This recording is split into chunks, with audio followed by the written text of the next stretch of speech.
Hello everyone, my name is Trishika and I am excited to share a little bit about myself with you today. I am currently located at the University of Alabama in Tuscaloosa, where I have been pursuing my academics as a member of Professor Sibu's lab. In our lab, we focus on the development of analytical methods for proteomics. My specific area of research centers around developing methods for quantitative top-down proteomics. I have developed and applied multiple platforms for quantitative top-down proteomics, including label-free and TMT labeling-based strategies. This work has been both challenging and incredibly rewarding, allowing me to contribute in the field of proteomics that I am deeply passionate about. As I continue to in my academic journey, I am on track to graduate at the end of 2025. Looking ahead, I'm eager to explore new opportunities that will allow me to apply the skills and knowledge I have gained in a professional setting. Specifically, I am searching for a research role in chemical or pharmaceutical industry where I can collaborate on innovative projects. In addition to my academic work, I am passionate about traveling and exploring the world. These experiences have shaped me both as a researcher and as an individual, fueling my drive to make meaningful contributions in my field. Thank you for taking the time to learn more about me and hear about my recent research.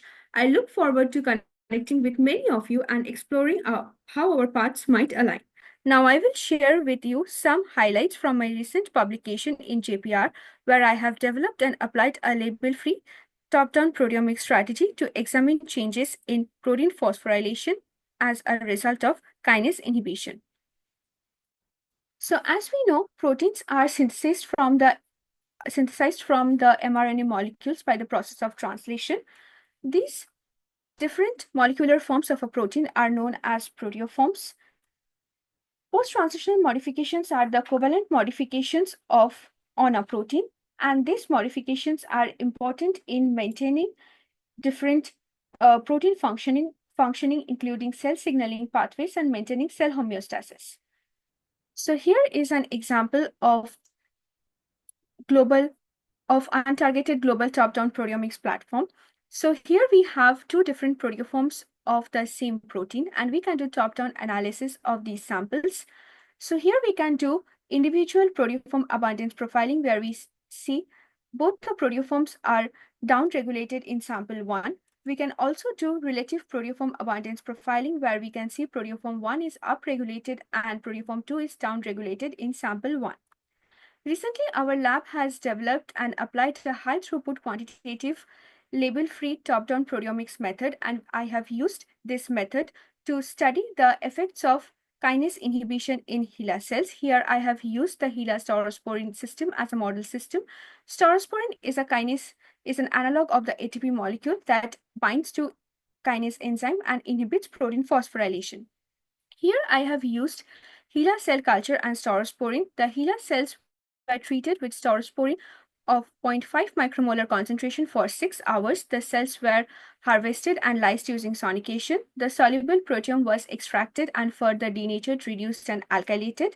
I analyzed these samples using our lab's long capillary C2-RPLC column-based separation and analyzed by using mass spec analysis. The EICs of the proteoforms were used for quantitation, and the MS spectra was used for proteoform characterization. So here I have done differential expression of the different proteoforms. I have used 2 as the fold change cutoff and 0.05 for the p-value cutoff as statistical significance. On the right side of the graph, we see the proteoforms that were upregulated, and on the left side of the graph, we see the proteoforms that were downregulated.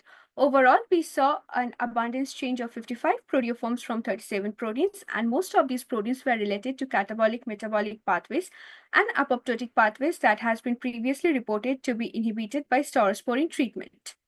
We have further grouped the proteoforms from the same protein, and here we see that the expression changes of individual proteoforms in the same protein groups are regulated differently upon staurosporine treatment. And we also see that summarizing or aggregating the peptide quantities to a single value at the protein level cannot reflect the changes at the individual proteoform level. Here is an example of a protein, that is the Jupiter homolog associated 1 protein, JUPI1. So here we have seen 13 proteoforms of these proteoforms, and 5 of them were intact proteoforms with several types of modifications like acetylation, phosphorylation, oxidation, and a unknown shift of plus 124 Daltons.